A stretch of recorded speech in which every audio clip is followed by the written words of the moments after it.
Hey everybody, Adjective Gaming here. So I wrote a simple Python script that scans a list of 45,000 video games, and it chooses a game for me to play at random. This is Let's Play.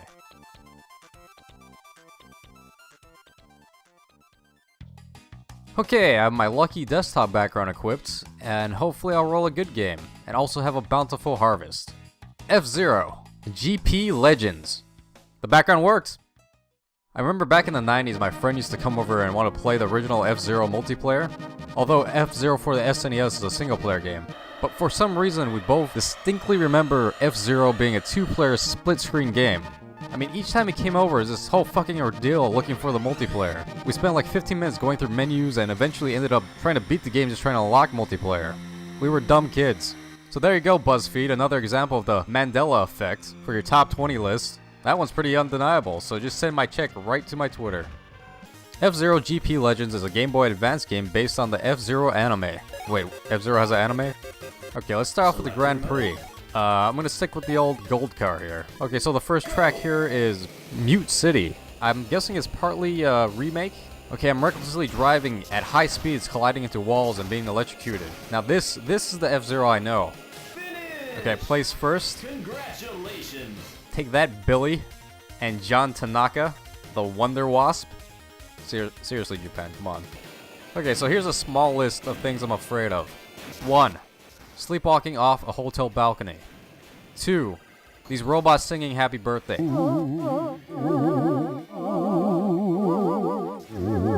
3. F-Zero jumps. This is probably one of the only games I still cringe at while mid-air, because I know if I miss the jump, I'm dead. I mean, seriously, you literally get into a horrible fiery wreck. Okay, glad to see that Nintendo isn't creatively bankrupt yet. It's not like we're driving super vehicles at hyper speeds on a track that is in the shape of a paperclip.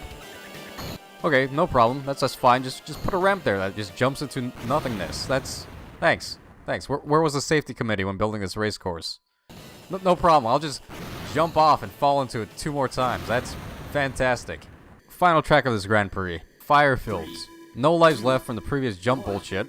And there's lava everywhere. Let's do this. Does the lava do damage in this game, or is it just aesthetic? Oh shit. So good. That was a close one. Ah, fuck, shit, fuck, shit. Oh, fuck. Nope. Okay, I can still make it. I can still, if I just concentrate.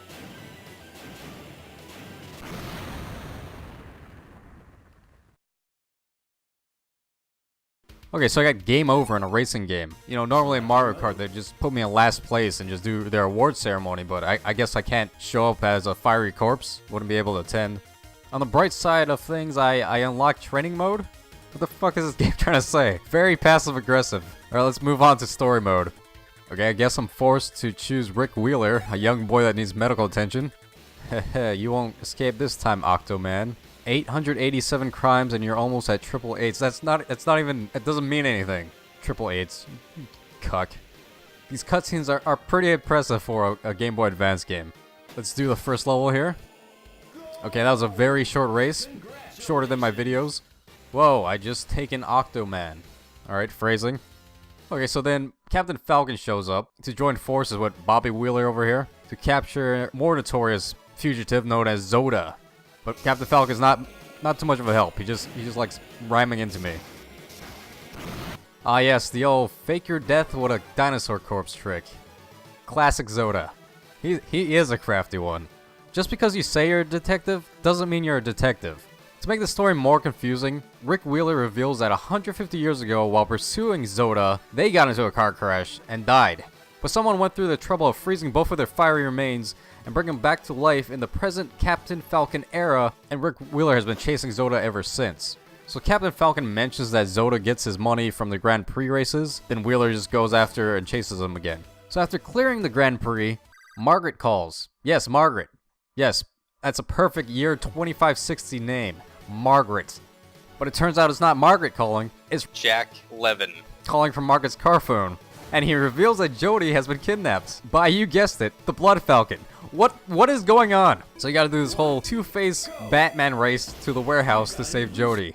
So you then rescue Jodie, and I guess it's his boss or something. She talks about bringing Octoman back to the HQ. And then she mentions offhandedly that Zoda will probably enter the next big blue race but it costs a lot of money.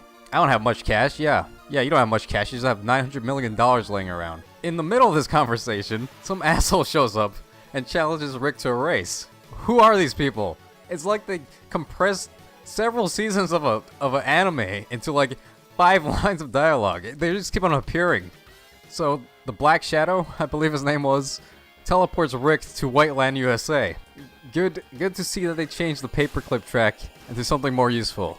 It's now a paperclip dick track. This was my favorite race, on the count that the AI kept on slamming into the wall and I almost lapped him. Ironically, this was the final boss for Rick's story mode. So after this challenge, there's an ending sequence for Rick, and it just shows him chasing Zoda again. Then it says, Rick fight moves to the next stage. And then the credits rolled.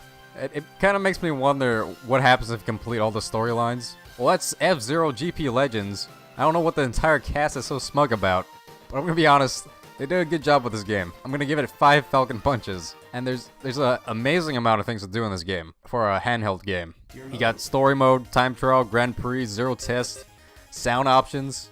Come on. It also receives 2 awards. The first award is First Racing Game Rolled. The second award is, what the fuck is going on? This game is so goddamn confusing. You don't need this much of a storyline for a racing game.